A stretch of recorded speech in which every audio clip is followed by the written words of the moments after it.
আমি যখন ছোট ছিলাম কোনো কাজ করতে পারতাম না, সবাই বলতো মেয়েটাকে কিছু শেখায় না, কিছু করতে পারে না।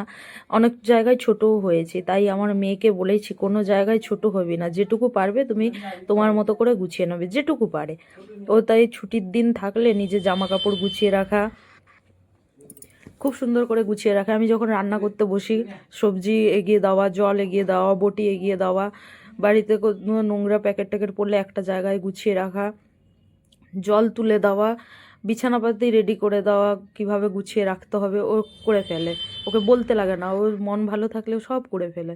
তাই সবাই বলে বাবা মা বাচ্চাকে শিক্ষা দেয় না, এ করে না, শেখাতে লাগে না, বাচ্চাকে খেলার মধ্যেই রাখলে ও খেলবে আর ওই তার সাথে সাথে কিছু কাজও শিখে যাবে। দেখো কত সুন্দর গুছিয়ে রেখেছে। তো এইভাবে সবাই যে বলো না বাবা মা কোনো শিক্ষা দেয় না, কোনো শিক্ষা দিতে লাগে না, ওরা দেখে যে মা কি করছে, আমি কি করব।